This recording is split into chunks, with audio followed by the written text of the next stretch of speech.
Same गलती कर रहा था मेरे साथ, तो फिर हम लोग अपने गलती पे फोकस करना स्टार्ट किए, अपना सीवी अपलोड कर देता था।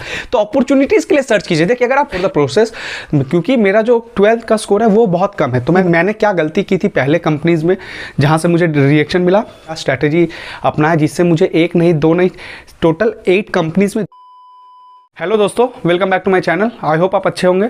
तो ये वीडियो काफ़ी हेल्पफुल रहने वाली है उन लोगों के लिए जो लोग फ्रेशर्स है, जॉब सर्च कर रहे हैं।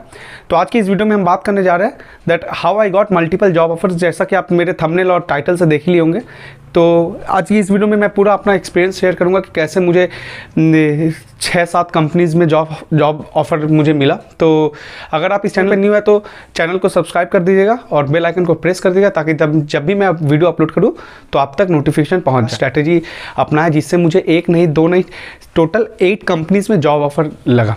तो हर एक कंपनी के बारे में डिस्कशन करेंगे, कैसे आप मल्टीपल जॉब ऑफर्स ले सकते। तो ऐसा नहीं है कि मैं स्टार्टिंग से मुझे जॉब ऑफर मिलने लगा या फिर मैं स्टार्टिंग से इंटरव्यू क्रैक करने लगा, ऐसा नहीं है।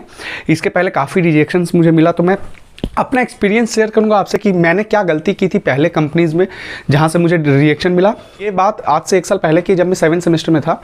तो उस वक्त हमारे कॉलेज में कंपनीज आना स्टार्ट हो गई थी, तो फिर काफ़ी कंपनीज़ में मैं अप्लाई कर पा रहा था, बट मेरा सिलेक्शन नहीं हो पा रहा था because I was not even shortlisted for the process, क्योंकि मेरा जो 12th का स्कोर है वो बहुत कम है। तो मैं अगर अपना स्कोर यहाँ पर लिखूँ आपको, तो इन 10th I have 8.6 CGPA. In 12 I have only 67%, and in college I have 89.99%। तो ये जो स्कोर है इस बेसिस पे मुझे रिजेक्शन मिल जा रहा था हर एक कंपनी में। वो आप हीरो बोलिए या फिर कोई अच्छा कंपनी बोलिए, जैसे लार्सन एंड टूर्बो बोल सकते हैं, या फिर जेडेस हो गया, या फिर जितने भी अच्छे अच्छे अमेजोन वगैरह जो भी अच्छे अच्छे कंपनीज आ रहे थे उसमें मेरा सिलेक्शन ही नहीं हो पा रहा था। मैं वहाँ पे सिलेक्ट ही नहीं हो पा रहा था, क्योंकि आप एक चीज़ याद रखिएगा, जब भी आप कॉलेज में जब प्लेसमेंट के लिए जाइएगा फिर आप ऑफ कैंपस ट्राई कीजिएगा, तो उसमें क्या पहला प्रोसेस होता है कि आपका रेज्यूम शॉर्टलिस्टेड। तो मेरा फर्स्ट प्रोसेस ही नहीं हो पा रहा था जस्ट बिकॉज मेरा ये जो 12 का स्कोर है वो काफ़ी कम था, और काफ़ी कंपनी में तो मैं एलिजिबल ही नहीं था। मोर देन 50% कंपनी में तो एलिजिबल ही नहीं था, बट फिर भी मैं हार नहीं माना। मैं जितना कंपनीज आ रहा था मेरे कॉलेज में, मैं सब में अप्लाई करते गया। तो काफ़ी कंपनीज का मैं टेक्निकल टेस्ट में फेल हो गया, किसी में एप्टीट्यूड में फेल हो गया, किसी मुझे शॉर्टलिस्ट नहीं किया। तो मैं काफ़ी डिप्रेस्ड हो गया था कि मैं क्या करूँ। फिर मेरे कॉलेज में MNCs आना स्टार्ट हो गई, तो मैं काफ़ी MNCs में, मैं किसी में MNCs में अप्लाई नहीं किया जस्ट बिकॉज क्योंकि मुझे कोडिंग का उतना नॉलेज नहीं था। आज से 1 साल पहले की मैं अपना एक्सपीरियंस शेयर कर रहा हूँ। तो उस वक्त मुझे उतना इंटरेस्ट वगैरह नहीं था कोडिंग से, just because I was from mechanical background. So what happened, I didn't applied for Infosys, TCS, Wipro and any other MNCs, but Cognizant, जिसमें मैं अभी एज प्रेजेंट ज्वाइन हूँ या फिर मैं वर्क कर रहा हूँ कॉग्निजेंट में। तो कॉग्निजेंट का क्या था कि उस वक्त वहाँ पे बहुत अच्छे से लिखा हुआ था कि no prior coding knowledge is required for the test, क्योंकि वहाँ पे अगर आप लोग जो भी कॉग्निजेंट ज्वाइन कर चुके हैं वहाँ पे आपको दिखा होगा कि कॉग्निजेंट का एप्टीट्यूड टेस्ट होता है और एक कोडिंग डीबगिंग राउंड होता है, जो मैं पिछले 1 साल पहले दिया था। तो मुझे अभी अच्छे से उतना याद नहीं, बट डीबगिंग राउंड होता है जहाँ पे कुछ कोर्स वगैरह रहते हैं, बहुत बेसिक कोर्स।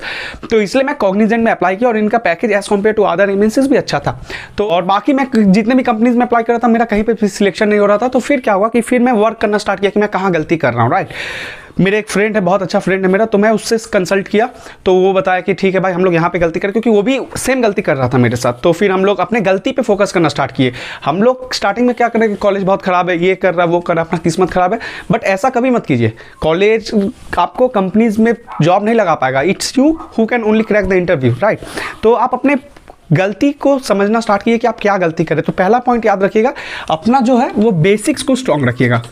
बेसिक्स मैं बड़ा करके लिख दे रहा हूँ, बेसिक स्ट्रॉन्ग रखिएगा। अगर आप BSc किए तो आप अपना BSc का जो बेसिक्स है उसको स्ट्रॉन्ग रखिए। अगर आप BCom किए हैं तो BCom का जो बेसिक्स है उससे स्ट्रॉन्ग रखिए। अगर आप BBA किए हैं तो BBA में जो आपको पढ़ाया गया उसका बेसिक स्ट्रॉन्ग रखिए, ताकि जब आप इंटरव्यू देने जाए तो आपको हेल्प मिल सके, राइट। तो मैं अपने बेसिक्स पे वर्क करने लगा। मैं मैकेनिकल से था, तो मैं मैकेनिकल इंजीनियरिंग का जो भी बेसिक्स है वो मैं पढ़ना स्टार्ट किया। फ्लूइड मैकेनिक्स हो गया, थर्मोडायनेमिक्स हो गया, बेसिक्स क्वेश्चन, ताकि इंटरव्यू में मुझे प्रॉब्लम ना आए। हालांकि मैं इतने दिन तक इंटरव्यू में पहुंच ही नहीं पा रहा था, बट मैं अभी से स्टार्ट कर दिया कि मैं कैसे बेसिक्स पे अपना वर्क करूं।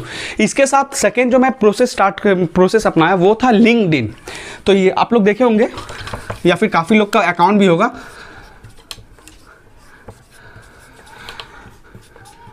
लिंक्डइन ये सबसे इंपॉर्टेंट चीज़ है गाइस, इस पे अपना जरूर अकाउंट बना लीजिएगा। जो लोग कॉलेज में या फिर फ्रेशर्स हैं जिनका अकाउंट ना हो, इस ऐप पे जाके अपना अकाउंट बना लीजिए। एक लिंक्डइन काइंड ऑफ एक सोशल मीडिया है जहाँ पे काइंड ऑफ आप समझ सकते हैं फेसबुक व्हाट्सअप की तरह, बट फेसबुक व्हाट्सअप में जो मतलब टॉक्सिसिटी फैला हुआ है या फिर मतलब प्रोफेशनलिज्म नहीं है, राइट। तो लिंक्डइन में आपको फुल प्रोफेशनलिज्म मिलेगा। तो मैं क्या करता था, मैं लिंक्डइन में जाके मैं देखने लगा कि अच्छा जैसे मेरे कॉलेज में आप सपोज XYZ कंपनी आ रही है, राइट।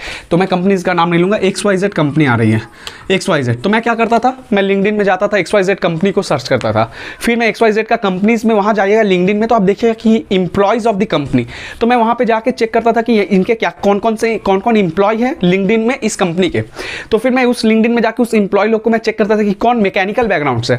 तो फिर मैं मैकेनिकल बैकग्राउंड के जो भी सीनियर्स वगैरह थे उनको मैं फ्रेंड रिक्वेस्ट भेजता था और उनसे मैं डिस्कस करता था कि सर मेरा ये टेस्ट होने वाला है आफ्टर 2 डेज 3 डेज, तो मैं कैसे प्रिपेयर करूं या किस लेवल के क्वेश्चंस पूछे जाते हैं।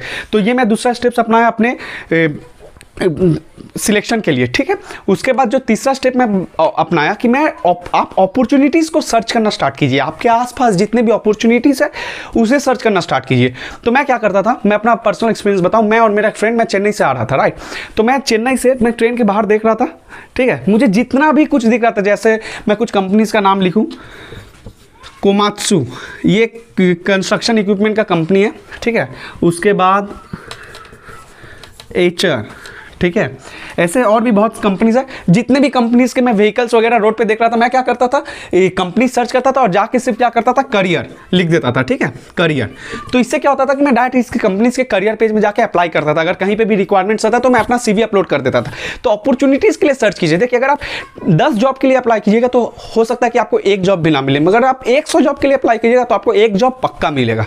तो मैं वही करने लगा, मैं नंबर ऑफ कंपनीज पे अप्लाई करने लगा। इतना समय मैं फेसबुक व्हाट्सएप में वेस्ट करता था, मैं उसमें क्या करने लगा, मैं कंपनीज में अप्लाई करने लगा, राइट। तो अपॉर्चुनिटीज के लिए सर्च कीजिए। अपॉर्चुनिटीज के लिए अगर आप 100 कंपनी में अप्लाई कीजिए तो मैं गारंटी देता हूं कि आपको 2 कंपनीज में जरूर मिलेगा, राइट। क्योंकि वी आर फ्रेशर्स, हमारे पास एक्सपीरियंस नहीं है। तो कोई भी कंपनी फ्रेशर्स को लेने में उतना इंटरेस्ट नहीं दिखाती जितना एक एक्सपीरियंस बंदा को। आप सोचिए ना, आपका अगर एक कंपनी है तो आपके पास 2 एम्प्लॉय है, एक है 1 साल एक्सपीरियंस का, एक है 0 मंथ्स एक्सपीरियंस का। तो आप किसे चूज कीजिएगा? ऑब्वियसली आप 1 ईयर्स जो एक्सपीरियंस है उसे चूज कीजिएगा।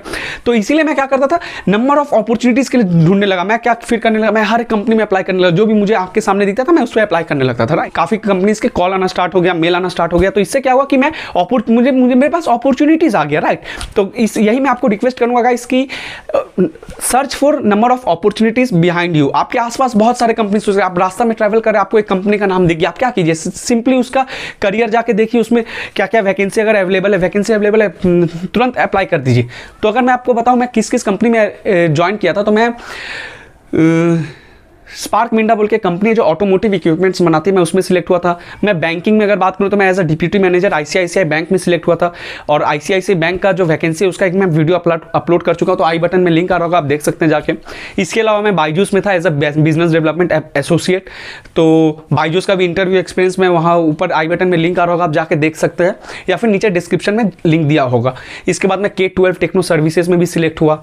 और मैं कंपनीज के नाम लूँ तो कॉग्निजेंट में तो मैं हूँ ही फिलहाल, उसमें मैं सिलेक्ट हुआ। उसके साथ साथ मैं फोकस एडुमेटिक्स नाम का कंपनी, उसमें भी सिलेक्ट हुआ।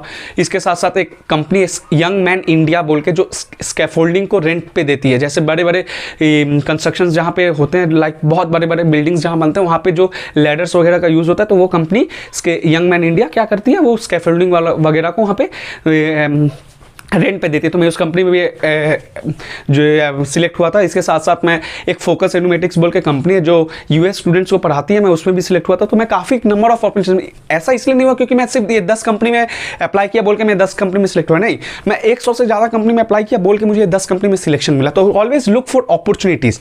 और आखिरी जो पॉइंट मैं आपको बोलना चाहूँगा कि मेक योर CV या फिर रेज्यूम काफ़ी अट्रैक्टिव। तो 4th पॉइंट जो होगा वो होगा आपके लिए कि ये तो हुआ फर्स्ट पॉइंट, ये हुआ सेकेंड पॉइंट। 3rd पॉइंट जो होगा वो होगा अपॉर्चुनिटीज, जिस पे मैं डिस्कस कर दिया।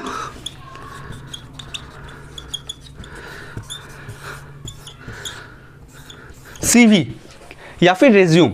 तो रेज्यूम काफ़ी अट्रैक्टिव बनाइए गाइस, क्योंकि आप एक चीज़ देखिए, HR के पास एक दिन में 100, 150, 200 रेज्यूम्स आते हैं, राइट।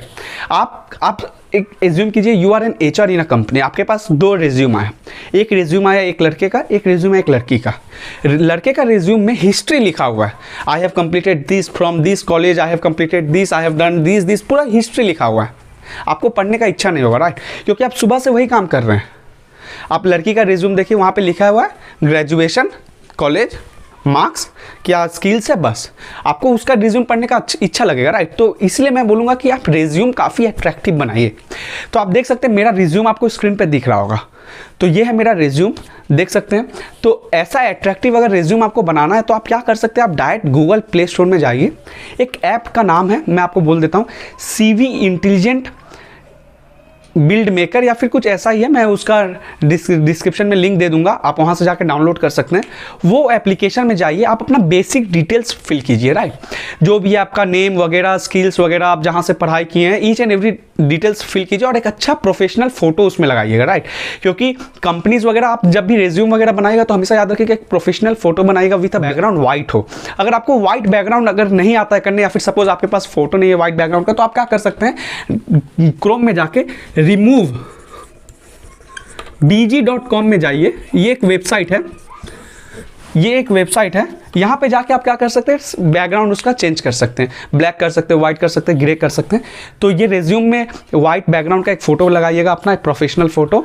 और अगर आपको रिज्यूम का जो भी आप अपना डिटेल्स फिल कर दीजिए तो देखिएगा काफ़ी अट्रैक्टिव रिज्यूम आपका बन जाएगा। तो ये 3-4 स्टेप्स था जो मैं फॉलो किया था, जिससे मुझे सिलेक्शंस मिलना स्टार्ट हो गया था। तो मैं आशा करता हूँ ये वीडियो से आपको भी कुछ सीखने मिला होगा। और अगर अभी तक आप ये वीडियो को देख रहे होंगे तो चैनल को सब्सक्राइब जरूर कर दिएगा, बेल आइकन को प्रेस कर दिएगा, ताकि जब भी मैं वीडियो अपलोड करूँ तो आप तक नोटिफिकेशन पहुंच जाए सबसे पहले। और अगर आप चाहते हैं कि मैं किसी स्पेसिफिक टॉपिक्स के ऊपर वीडियो बनाऊं, जैसे कैसे आप रिज्यूम बना सकते हैं, अच्छा प्रोफेशनल रिज्यूम कैसे बना सकते हैं, या फिर कैसे आप कम्युनिकेशन कर सकते हैं इंग्लिश में ड्यूरिंग एन इंटरव्यू, तो आप नीचे कमेंट डाउन करके बताइएगा, मैं उसके ऊपर भी वीडियो बनाना स्टार्ट कर दूंगा। अगर आपको लगता है कि मैं अगर वैकेंसीज़ के ऊपर भी वीडियो बनाऊँ, करियर रिलेटेड वीडियोज़ बनाऊँ कि कहाँ पर कौन सी वैकेंसीज आ रही है BSc स्टूडेंट्स के लिए, BCom स्टूडेंट्स के लिए, क्योंकि BTech MBA के लिए काफ़ी सारा यूट्यूब चैनल है, राइट, जहाँ पे आपको वैकेंसीज देखने को मिलता है। बट नॉर्मल ग्रेजुएशन जो लोग करते हैं, BBA, BSc, BCom, BA, तो उन लोगों के लिए ज़्यादा opportunities I don't think so YouTube में अवेलेबल है। तो अगर आपको चाहिए कि हाँ मैं फ्रेशर्स के ऊपर वीडियो बनाऊँ जो लोग नॉर्मल ग्रेजुएशन करते हैं, तो कमेंट डाउन करके बताएगा, मैं उसके ऊपर वीडियो बनाऊँगा।